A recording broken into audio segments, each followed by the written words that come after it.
collective, we're suffering from many different forms of PTSD. Did your mom always tell you, like, hey, be careful going to the store? Or when you leave your friend, they be like, don't get shot. Like, this shit is real out here.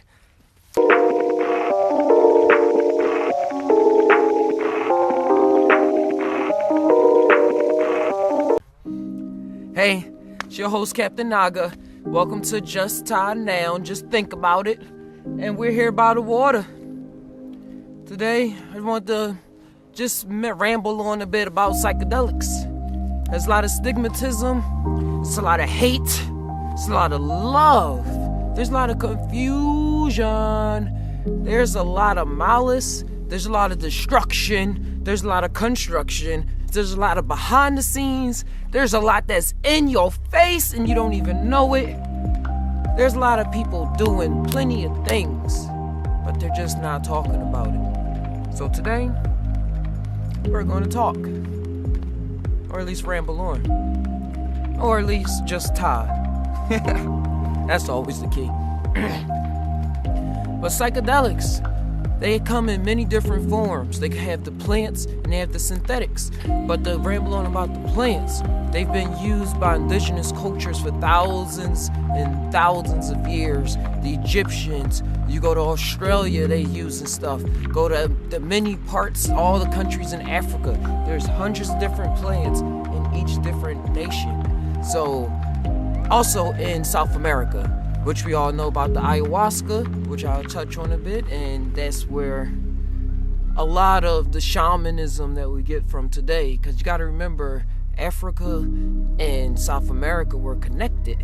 So a lot of their plants that they share, the entheogenic plants, the trees, everything, they share a lot of nature with each other. And so it's no doubt in my mind that they'll share some of the same beliefs about the spirit world and about what goes on beyond the world of Oz. But psychedelic basically just means mind opener. And it's not definitive definition, but it means expansion of the mind, or entheogen, awakening the divine within, as we all here and now in this moment we're gonna stay. So that's the power of them. They keep you in the moment. But to go back to the history so we can try to bring this all together. If you look really back at a lot of the origins of religions and like what people were doing, to mention just throw it in your face, there's a lot of talks about Moses and the burning bush and how it was actually an acacia tree. And acacia is where this magical chemical called DMT, N-dimethyltryptamine, and that, when inhaled, it takes you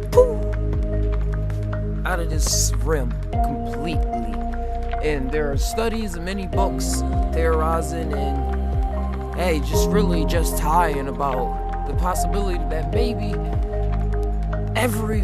the whole Christian fandom, everything that's been going on with this since Moses and everything and before it, has stuff to do with entheogenic plant use, and that this was the secret of secrets. This is what was kept for just the priest. Not everyone can handle it. But back then, though, it was a lot more common than people would lead you on to believe.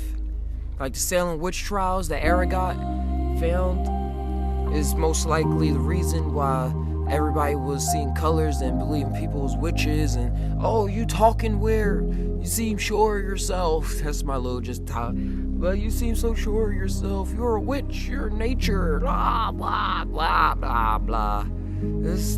Hey, people always gonna kill you for expanding your mind and just exploring your own consciousness. This war on drugs is fucking fucked up. That's the fucking truth, man. It can't be no other put. This war on drugs has killed way more people than it will ever save in the future if it continues. No, let's look at it for marijuana, look at it for alcohol. Like, you see they had to give up on the alcohol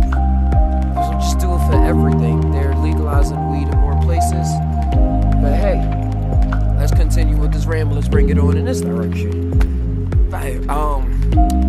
PTSD. There are a lot of soldiers coming back with haunting visions of gunfire and explosions and my leg. Like, all of that is real. We're so desensitized to it in cartoons and everything, but to a lot of people, including people in the hood, grew up in the projects, grew up in Philly, Detroit, all that shit. We're suffering, not anymore, mate, but we're, as a collective, we're suffering from many different forms of PTSD. Does your mom always tell you, like, hey, be careful going to the store? Or when you leave your friend, they be like, don't get shot. Like, this shit is real out here.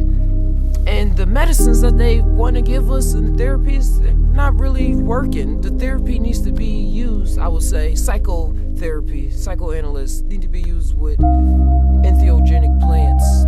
And that's what's really going down.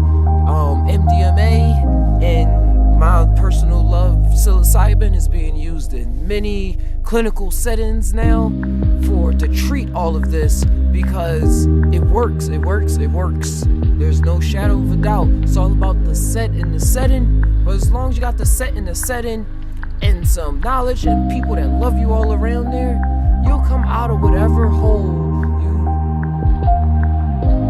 are programmed into at this moment, because you're still you and you are still love. Just know you always have that light that shines straight from above. But hey, I could say that shrooms changed my life, acid changed my life forever, and I will be here to testify that to anyone. I'll bring some more stuff to you, but right now, just Ty about this for a moment. Chillax. If you like this, drop a like and subscribe. And hopefully you subscribed and help me out on Patreon. So, we all Ty.